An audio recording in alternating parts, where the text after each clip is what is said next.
Ms Payne, I believe you're up. Thank you, Acting President.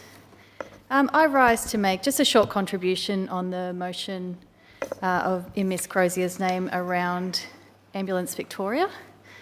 And I guess at the outset, I just want to reiterate the important work that our paramedics do.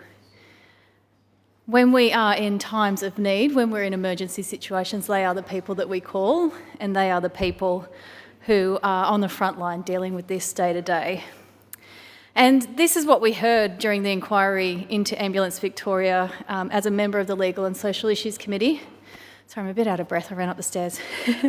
As a member of the Legal and Social Issues Committee, we looked at this extensively throughout 2025. And the report was delivered in just October 2025. Now, the government has until April 2026 to respond to the recommendations that came out of that inquiry.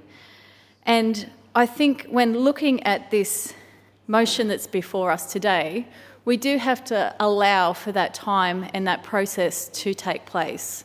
It's some of the important work we do in this place, and as a member of a committee, the processes we go through to consider all of the evidence, listen to all the experts and the stakeholders, listen to and consult with those that are most impacted by some of those misgivings in Ambulance Victoria do come forward and do share those experiences with us. So I feel it's our role as members of Parliament to allow those due processes to be supported, and I emphasise the fact that I think it is important to allow the government time to respond to those recommendations, some of those which will be alleviated, and the concerns raised in this motion will be alleviated through that process.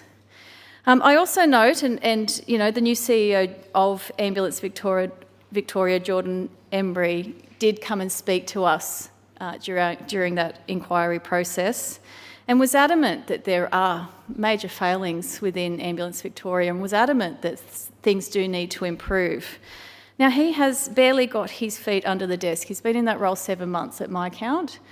And I think it is, you know, important for us as MPs to make sure that we're giving him that space to rectify some of those issues, particularly as he came forward part of that inquiry process and acknowledge that. And exactly, Ms Crozier, I agree that, you know, we have seen a multitude of change of that administration. So, and just briefly to touch on what the inquiry highlighted were some of the challenges that Ambulance Victoria is undergoing, and that was evident throughout that inquiry process.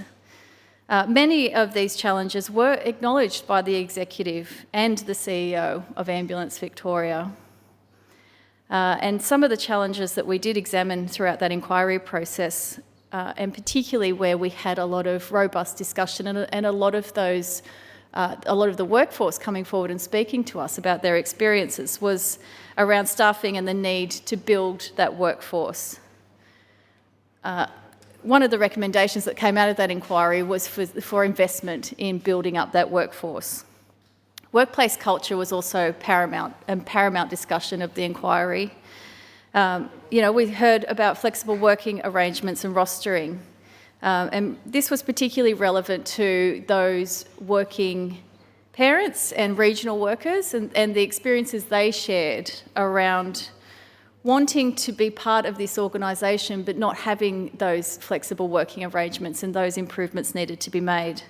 Mental health and wellbeing support was also a discussion that we had time and time again, particularly with those coming forward and sharing their experiences. Some of those failings of the workplace culture within Ambulance Victoria.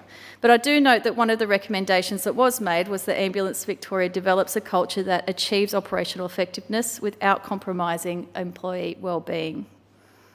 And it was also evident that there needs to be that lived experience from the top down.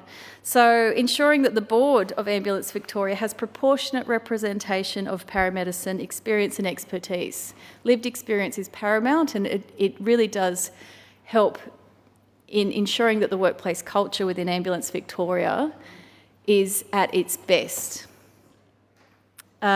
we did hear a lot on the reporting misgivings and failings, and I note that some of that is also included in the motion before us today, including public reporting of ambulance ramping data. A major issue that was paramount and highlighted throughout the inquiry process is this disconnect between where AMBOs are and where they're most needed, ramping being one of them. Systems and improvements was something else that was raised, and it's evident that the systems that they are currently operating mean that they're not able to provide the best value of service. And I feel as though the CEO was adamant that that needed to be improved. And upgrades to digital communications and information technology for ambulances, particularly in regional Victoria, was something that we did discuss as a committee and made recommendations on. There's also the issue around triage and around codifying and quantifying the triage and the urgent call-outs. There was, at the time of the inquiry, many callers into talkback radio and things like that, talking of their experiences where they've called an ambulance and had an urgent call-out because they've had chest pain, but it may not have been a heart attack, it may have been chest pain because I think in one instance it was someone talking about having an ingrown hair. And the way that that is captured within the reporting from calling 000 and through to that dispatch was something as a committee we identified needed to have that override power to be able to ensure that ambulances are getting to those who most need it. Just to sort of finalise, and I think as someone who was on that inquiry, we did really go into great detail about the failings and misgivings around Ambulance Victoria, but there was also some things that we highlighted were operating quite effectively, and that in particular is around service delivery. So I just wanted to finalise my contribution today by emphasising that we saw that Ambulance Victoria consistently meets its performance targets of high quality service and care, and that the metrics of performance were effective in that space. Thank you. Thank you, Ms. Payne.